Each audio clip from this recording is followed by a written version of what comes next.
দর্শক আমন্ত্রণ জানাচ্ছি যমুনার বিশেষ আয়োজন ডক্টরস অন কলে। আপনাদের স্বাস্থ্য বিষয়ক নানান প্রশ্ন আর সেসবের তাৎক্ষণিক সমাধান নিয়ে আমাদের বিশেষ আয়োজন।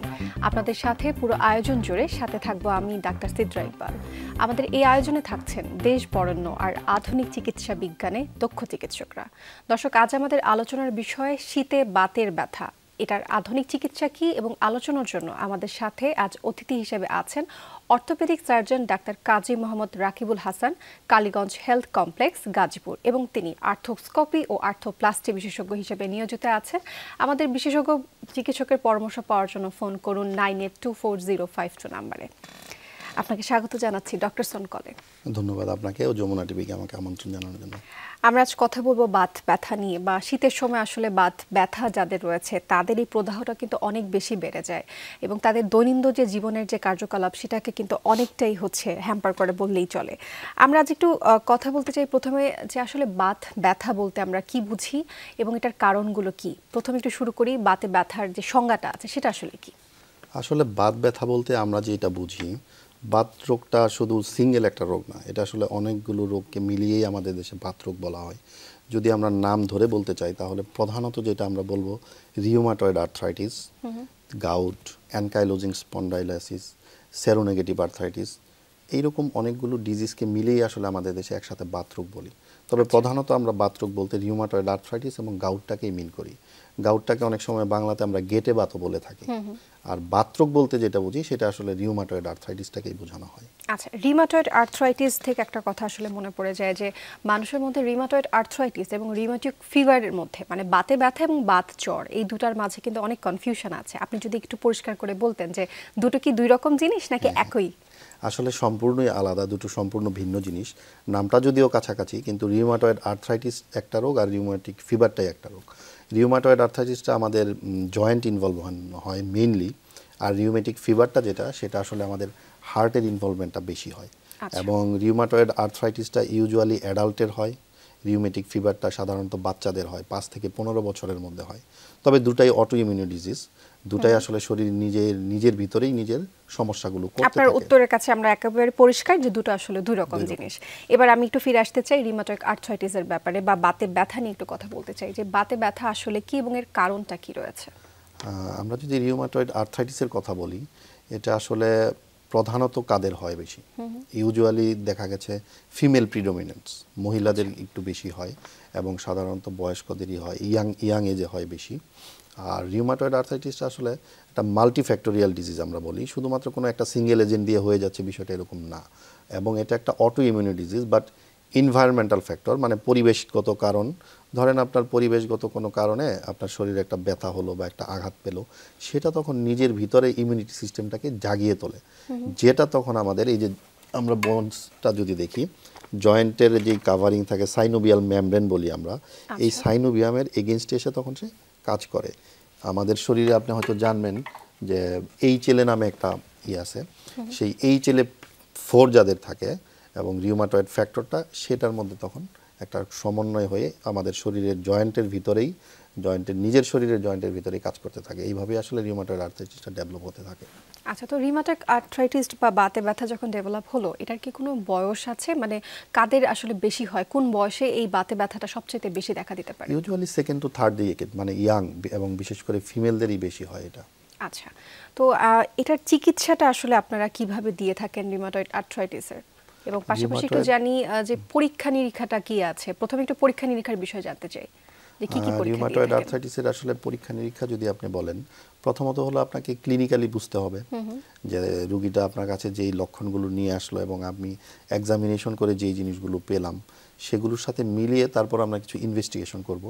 এবং ইনভেস্টিগেশনের মধ্যে আমাদের প্রথমত একদম শুরু থেকে যদি আমরা বলি, বেসলাইন ইনভেস্টিগেশন, মানে ব্লাড কাউন্ট, সিবিসি, সেখানে আমরা দেখতে পারি টোটাল কাউন্টটার বেড়ে গেল কিনা, মানে কোনো ইনফ্লামেটরি মার্কার সিআরপি বা ইএসআর এগুলো রেজিস্ট হয়ে যেতে পারে। এবং মোস্ট ইম্পর্টেন্ট হলো আমরা দুইটা পরীক্ষা খুব দেখি, সেটা হলো রিউমাটয়েড ফ্যাক্টর দেখা গেছে প্রায় 70% রোগীর রিউমাটয়েড ফ্যাক্টর পজিটিভ থাকে। এবং আরেকটা হলো এনটিসিসিপি অ্যান্টিবডি বলি আমরা, এবং এটা খুব স্পেসিফিক। এটা যদি কারো পজিটিভ পাই তাহলে আমরা বলতে পারি যে হ্যাঁ ডেফিনেটলি সে রিউমাটয়েড আর্থ্রাইটিস আছে। আচ্ছা, এটা তো গেল পরীক্ষা নিরীক্ষা। রোগীরা আপনার কাছে এসে আসলে কি ধরনের কমপ্লেইন করেন, যে কি সমস্যা হচ্ছে তাদের? খুবই গুরুত্বপূর্ণ বিষয়। প্রথমত তাদের কমপ্লেনগুলো থাকে যেটা যে আমার ধীরে ধীরে বিশেষ করে হাতের স্মল জয়েন্টগুলো ছোট ছোট জোড়াতে প্রথম ব্যথা হয়, এবং খুব ইম্পর্টেন্ট হলো মর্নিং স্টিফনেস।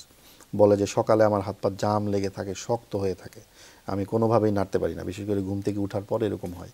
এবং এটা ধীরে ধীরে মাইগ্রেট করতে থাকে, স্মল জয়েন্ট থেকে পরে এলবোতে, নি, এইভাবে ধীরে ধীরে বিভিন্ন জয়েন্টে আক্রান্ত হতে থাকে, এবং পেনটাই থাকে প্রিডোমিনেন্ট সিমটম।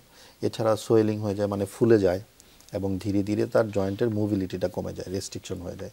এবং একই সাথে যেহেতু এটা একটা প্রদাহজনিত বিষয়, তার গায়ে কিছু জ্বর থাকতে পারে, সে জ্বরের কমপ্লেন করতে পারে। এবং জেনারেলাইজড ম্যালেজ বলি আমরা, মানে শরীর দুর্বল লাগে, কেমন ম্যাজ ম্যাজ করে, এই ধরনের লক্ষণগুলো অনেক ধরনের দুর্বলতা আসলে কাজ করে। আমরা বাত ব্যথা নিয়ে কথা বলছিলাম, এবং আমরা জানি বাত ব্যথা যাদের হয়ে থাকে তাদের দৈনন্দিন জীবনটা আসলে খুবই কষ্টদায়ক হয়ে থাকে, বিশেষ করে শীতের সময়টাতে। এবং আপনি মর্নিং স্টিফনেস নিয়ে একটু বিস্তারিত আলোচনা করলেন। আমি এবার একটু জানতে চাই, বাত ব্যথা যাদের হয়ে থাকে, আমরা জানি নানান জয়েন্টে ব্যথা হয় এবং আমাদের বডিতে অনেক ধরনের জয়েন্ট রয়েছে। কোন জয়েন্টগুলোতে সবচাইতে বেশি বাতের ব্যথাটা আপনারা পেয়ে থাকেন, বা রোগীরা এসে আপনাদেরকে কমপ্লেন করে থাকেন যে এই জয়েন্টটাতে সবচাইতে বেশি আসলে ব্যথাটা হয়? আসলে রিউমাটয়েড আর্থ্রাইটিস বা বাত রোগ যেটাকে আমরা বলি, সেটা প্রথমত আপনার আক্রমণ করে হাতের ছোট ছোট যেই জয়েন্টগুলো আছে, স্মল জয়েন্ট আমরা বলি, এই ছোট ছোট জোড়াগুলোর মধ্যে। তারপর সেটা হাঁটুতে যেতে পারে, তারপর আমরা বলি কুনোই বা এলবোতে যেতে পারে, রিস্টে যেতে পারে, শোল্ডারে যেতে পারে, এবং হিপ জয়েন্টে যেতে পারে। আসলে ছোট ছোট জোড়াগুলোই বেশি আক্রান্ত হয়, তারপর যে কোনো জয়েন্টেই হতে পারে। এই ছোট ছোট জোড়ায় যখন ব্যথা হওয়া শুরু করে, আমরা যদি ইগনোর করে থাকি, চিকিৎসকের শরণাপন্ন না হই, নিজেই বাসায় যদি হচ্ছে চিকিৎসা নিয়ে থাকি, সাধারণত যেটা দেখা যায় এখনও প্রত্যন্ত যে জেলাগুলো রয়েছে সেখানে মানুষ এই যে গরম সেক দেওয়া বা ঠান্ডা সেক দেওয়া, বিভিন্ন ঘরোয়া উপায়ে কিন্তু প্রতিরোধ করবার চেষ্টা করে থাকেন। যদি এটাকে ইগনোর করে চিকিৎসা না নিয়ে থাকি তাহলে আসলে কি হতে পারে? খুবই গুরুত্বপূর্ণ প্রশ্ন। আসলে যেটা হয়, আপনি যদি বাত রোগটাকে ঠিকমতো চিকিৎসা না করেন, এবং এটা যখন অনেক স্টেজটা অ্যাডভান্স হয়ে যাবে, মানে অনেক অগ্রবর্তী হয়ে যাবে, আপনার জয়েন্টটা ডিফর্মিটি হয়ে যেতে পারে, মানে জয়েন্ট নষ্ট হয়ে যেতে পারে। বিশেষ করে আপনি অনেক সময় দেখবেন আমাদের সমাজে অনেকের হাত দেখি আমরা এরকম বাঁকা হয়ে যায়, এবং এই জয়েন্টগুলো ফুলে ফুলে যায়। আমাদের মেডিকেলের ভাষায় যদি আমরা বলি আলনার ডেভিয়েশন বলি, মানে হাতটা একদিকে বাঁকা হয়ে যাবে, জোড়াগুলো নষ্ট হয়ে যাবে, এবং জয়েন্ট ডিসলোকেশন হয়ে যাবে। ইভেন আপনার আমাদের যে রগগুলো থাকে জয়েন্টের টেন্ডন বলি, সেগুলো ছিঁড়ে পর্যন্ত যেতে পারে, মানে রাপচারও হয়ে যেতে পারে যদি সে সময় মতো চিকিৎসাটা না নেয়। আচ্ছা, তো আমি আসলে কিভাবে বুঝবো যে এটা বাত ব্যথা? এটা একটা বড় প্রশ্ন হয়ে দাঁড়ায়, কারণ বাতের ব্যথা এবং অন্যান্য যে জয়েন্ট পেন কিছুটা কাছাকাছি হয়তোবা লক্ষণগুলো দেখা দিতে পারে। তো একজন রোগী কি করে বুঝবেন যে এটা আসলে রিউমাটয়েড আর্থ্রাইটিসের ব্যথা? প্রথমত যেই লক্ষণগুলো আমরা একটু আগেই বললাম, সেই লক্ষণগুলোর পাশাপাশি আমাদের কিছু পরীক্ষা নিরীক্ষা করতে হবে। বিশেষ করে কারো যদি মর্নিং স্টিফনেসটা থাকে, আমাদের বিভিন্ন কিছু ক্রাইটেরিয়া আমরা বলি, মানে বিভিন্ন কিছু প্যারামিটার বলি, যেগুলো দিয়ে আমরা বুঝতে পারবো যে হ্যাঁ এটা বাত রোগ। যেমন কারো যদি সকালে হাত পা জমে থাকাটা আধা ঘন্টার বেশি হয়, তার বিভিন্ন লক্ষণগুলো যদি 6 সপ্তাহর বেশি হয়ে যায়, এবং একই সাথে আমরা পরীক্ষা নিরীক্ষার কিছু মার্কার বলি, যেমন ইএসআর, সিআরপি, এগুলো যদি বেড়ে যায় এবং সব কিছু মিলিয়ে, তখন আমরা বলতে পারবো যে তার এটা বাত রোগ হয়ে গেছে, মানে রিউমাটয়েড আর্থ্রাইটিস হয়ে গেছে। আচ্ছা, আপনারা যখন ব্লাড টেস্টটা দিয়ে থাকেন বাত ব্যথার জন্য, তখন আসলে ব্লাড টেস্টে কি সমস্যা দেখা দিতে পারে? ব্লাড টেস্টে আপনার ওই যে স্পেসিফিক কিছু জিনিস আমরা দেখার চেষ্টা করি, যে রিউমাটয়েড আর্থ্রাইটিস ফ্যাক্টরটা তার বেশি কিনা, এনটিসিসিপি অ্যান্টিবডিটা বেশি কিনা, এবং এর সাথে কিছু জেনারেল পরীক্ষা নিরীক্ষা আমরা ওই মার্কারগুলো দেখি, যে ইএসআর বেড়ে গেল কিনা, মানে ইনফ্লামেশনের প্রদাহের কোনো লক্ষণ আছে কিনা। বাত ব্যথা নিয়ে একটা মিথ বলতে পারি, অথবা একটা প্রচলিত ধারণা আছে যে এটা বংশগত রোগ, আসলে কি তাই? হ্যাঁ, এটা একেবারে উড়িয়ে দেওয়ার মতো না, কিছু ফ্যামিলিয়াল প্রিডিসপোজিশন আছে, পারিবারিকভাবেও অনেক সময় দেখা যায় যে আপনার মা বাবা কারো ছিল, আপনার হতে পারে, ফ্যামিলিয়াল একটা প্রিডিসপোজিশন আছে এটা। আচ্ছা, এটার তাহলে একটা যাদের তাহলে পরিবারে এই ধরনের হিস্ট্রি আছে তাদের কি প্রতিরোধ করবার জন্য কোনো রকম উপায় আছে, যে আগে থেকে যদি সাবধানতা অবলম্বন করি যে আমার যাতে বাত ব্যথাটা না হয়ে থাকে, সেই ক্ষেত্রে কি কোনো উপায় আছে কিনা? এটা একবারে 100% আসলে ওইভাবে প্রতিরোধ করা যাবে বিষয়টা এরকম না। তারপরেও কিছু রিস্ক ফ্যাক্টর যেমন থাকে, সেগুলো থেকে যদি আমরা দূরে থাকতে পারি তাহলে হয়তো কিছুটা সম্ভব। যেমন বলে যে কেউ যদি স্মোকিং করে থাকে, স্মোকিংটা যদি স্টপ করে, তাহলে তার ক্ষেত্রে হয়তো এটা একটা হেল্প হতে পারে। আচ্ছা, যদি স্থূলতা হয়ে থাকে কারোর মধ্যে, বিশেষ করে ওজন যাদের বেশি, তাদের মধ্যে কি বাত ব্যথাটা বেশি দেখা দেয়? ব্যাপারটা ঠিক এরকম না যে স্থূলতা হলেই বাত ব্যথা হবে, এরকম না। আর একটা কথা বলে রাখা ভালো, বাত ব্যথাটা কিন্তু এটা লাইফ লং অসুখ। অনেকের একটা ভুল ধারণা থাকে যে আমি হয়তো ওষুধ খেলে মনে হয় পুরোপুরি ভালো হয়ে যাব, ব্যাপারটা মোটে এরকম না। প্রেশার বা ডায়াবেটিস যেমন একটা আজীবনের অসুখ, সবসময় আমাকে নিয়ন্ত্রণে রাখতে হয়, বাত ব্যথাটাও ঠিক এরকমই, এটাকে আপনার সবসময় নিয়ন্ত্রণে রাখতে হবে। ওষুধ খেয়ে একেবারে ভালো হয়ে যাবে এরকম না। আর ওবেসিটি হলে যেটা হয়, আপনার বাত ব্যথার কারো যদি ওবেসিটি রোগীর হয়ে থাকে, তাহলে তার প্রকোপটা অবভিয়াসলি একটু বেশি হয়, কারণ তার শরীরের ওজনের জন্য জয়েন্টের উপর যে চাপটা পড়ে, জোড়ার উপর চাপ পড়ে, এতে তার ব্যথা আরও বেশি হয়, তার কষ্টটা আরও বেশি বেড়ে যায় আসলে। আচ্ছা, যাদের থাইরয়েড হরমোনের প্রবলেম আছে তাদের মধ্যেও কি এই বিষয়টা বেশি দেখা দিতে পারে, নাকি হচ্ছে যাদের থাইরয়েড নরমাল আছে তাদের বাত ব্যথাটা আসলে স্বাভাবিকভাবে যেমন হওয়ার কথা তেমনই হবে? এটা স্বাভাবিকভাবে, এটা থাইরয়েডের সাথে কোনো সম্পর্কিত নয়। আচ্ছা, আরেকটা ছোট্ট প্রশ্ন জানতে চাই যে ঠান্ডা আবহাওয়া কি সত্যি বাত ব্যথা বাড়িয়ে দেয় কিনা, এটা আপনি আমাদেরকে আলোচনা করে বললেন। তো ঠান্ডার সময় আসলে সকালবেলায় কি করণীয়, একটা বাত ব্যথার যাদের প্রবলেমটা হয় তারা সকালবেলা উঠে আসলে কি করলে এই বাত ব্যথাটা কিছুটা কমে আসবে, সারাদিনে দৈনন্দিন কার্যকলাপ যাতে তাদের সহজভাবে হয়? সকালে উঠেই আসলে যেটা করা উচিত, অতিরিক্ত ঠান্ডাতে না গিয়ে একটু ওয়ার্ম পরিবেশে থাকা। বিশেষ করে জয়েন্ট যেই জোড়াগুলো তার স্টিফ হয়ে যাচ্ছে, শক্ত হয়ে যাচ্ছে, এগুলোকে একটু ওয়ার্ম রাখার চেষ্টা করা। সেটা কুসুম গরম ছ্যাঁক হতে পারে, বা কম্বলের নিচে, ইসের নিচে রেখে আস্তে আস্তে একটু ওয়ার্ম করে নেওয়া এবং ধীরে ধীরে এক্সারসাইজগুলো করা, মোবিলাইজ করা, তাহলে অনেকটা রিলিফ পাওয়া যেতে পারে। আমরা কথা বলছিলাম বাত ব্যথা নিয়ে, এবং পাশাপাশি আপনি গেটে বাত নিয়ে বা গাউট ব্যথা যেটাকে বলা হয়, গাউট নিয়ে আপনি কথা বলছিলেন। এবার একটু গাউট নিয়ে আপনার কাছে জানতে চাই, গাউটের ব্যথাটা আসলে কেমন হয়? সেটা কি বাতে ব্যথার মতোই হয় নাকি তার থেকে ভিন্ন? আসলে গাউটটা কী জন্য হয় আগে আমাদের সেটা বোঝা দরকার। সেটা হলো কারো শরীরে যদি ইউরিক অ্যাসিডের পরিমাণটা বেড়ে যায়, তো সেটা হলো বিভিন্ন জোড়াতে ডিপোজিশন বলে, মানে জমা হয়, তখন কিন্তু এই গাউট রোগটার তৈরি হয়ে যায়। আর গাউটের ব্যথাটা সাধারণত যদি কারো হঠাৎ করে আক্রমণ করে, তীব্র ব্যথা হয়। বিশেষ করে এটা আমাদের ফার্স্ট মেটাটার্সাল বলি আমরা, পায়ের যেই বুড়ো আঙ্গুলটা আছে, ওই জয়েন্টটাকে প্রথমত এফেক্ট করে। দেখা যায় যে ওই জয়েন্টটা তার হঠাৎ করে প্রচণ্ড ব্যথা হয়ে যায়, ফুলে যায়। বিশেষ করে রাতে ব্যথাটা বেশি হয়, এবং এতটাই ব্যথা হয় যে সে অনেক সময় রাতে ঘুম থেকে জেগে ওঠে। তার কিছু জামা কাপড়ের টাচ লাগলে বা কাঁথার টাচ লাগলেও তার ব্যথা হতে পারে, এত প্রচণ্ড ব্যথা হয়, এবং ওই জায়গাটা অনেক ফুলে লাল হয়ে যায় এবং গরম হয়ে যায়। আচ্ছা, তো গাউটের ব্যথা যাদের হয়ে থাকে তারা আসলে তাদের লক্ষণটা আসলে কি থাকে, বা তাদের কি কমপ্লেইন নিয়ে আপনার কাছে আসেন বিশেষ করে? প্রথমত তারা একটা কমপ্লেনই বলে যে হঠাৎ করে আমার এই জোড়াটাতে ব্যথা হচ্ছে, জোড়াটা একটু ফুলে গেল, লাল হয়ে গেল, এবং আমি ঠিকমতো নাড়তে পারছি না, জোড়াটা আমার গায়ে কিছুটা জ্বর জ্বর মনে হচ্ছে। এই লক্ষণগুলো নিয়ে প্রথমত আসে। আচ্ছা, গাউটের কারণটা আসলে কি? আমরা অনুষ্ঠানের শেষের দিকে আসছি, একটু ছোট করে আপনার কাছে উত্তর করে নিতে চাই। গাউটের কারণ হলো যে পিউরিন সমৃদ্ধ খাবার আমরা বলি, যে কারো শরীরে যদি ইউরিক অ্যাসিডটা ঠিকমতো বের হতে না পারে, সেটা যখন জমা হয় জয়েন্টে, তখনই আসলে গাউটটা হয়। ইউরিক অ্যাসিডের কথা আপনি প্রতিনিয়ত আমাদেরকে বলছিলেন, তো ইউরিক অ্যাসিডটা আসলে বাড়িয়ে দেয় এমন খাবারের নামগুলো একটু আপনার কাছে জানতে চাই। আমরা যাদের গাউট থাকে তাদেরকে যেই খাবারগুলো নিষেধ করি, এক নাম্বার হলো রেড মিট, লাল মাংস না খাওয়া, সিম জাতীয় খাবার, পালং শাক, যেগুলোতে পিউরিন বেশি থাকে, এই খাবারগুলো খাওয়াটা উচিত নয় গাউট রোগীদের। বিশেষ করে তাহলে রেড মিটের কথাটি কিন্তু আমরা বারবারই বলে থাকি যে যাদের গেটে ব্যথা হয়ে বা গেটে বাত আছে তাদের আসলে ইউরিক অ্যাসিডটা যাতে প্রডিউস না হয়, সেক্ষেত্রে রেড মিটটা টোটালি অ্যাভয়েড করতে হবে। তবে রেড মিটের এখানে বাঙালি আবার কিছু তালিকাভুক্ত করেন যে রেড মিট বলতে গরুর মাংস বোঝায়, আবার খাসির মাংস বোঝায় না, বা আচ্ছা করি বেশি আসলে। তাহলে খাসির মাংসটা কি খাওয়া যাবে? খাসির মাংসটাও খাওয়া যায়, তবে পরিমাণ অত বেশি না। এবং মুরগির কথা যদি বলি, মুরগিটা তুলনামূলক সেফ এই ব্যাপারে।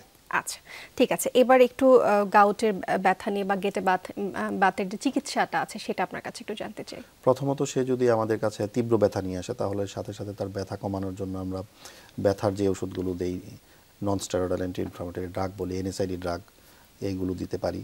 হালকা ওয়ার্ম কম্প্রেশন দিতে পারি, এবং হলো কিছু নির্দিষ্ট ঔষধ আছে, আমরা বলি ফেবুকজস্টেট, হ্যাঁ, এই ওষুধগুলো তাদেরকে দীর্ঘদিন ধরে প্রেসক্রাইব করতে হয়। দীর্ঘদিন ধরে আমরা দিলে আর ধীরে ধীরে এই ইউরিক অ্যাসিডের লেভেলটা কমে আসে, এবং সে ধীরে ধীরে এটা থেকে অনেকটাই মুক্তি পায়।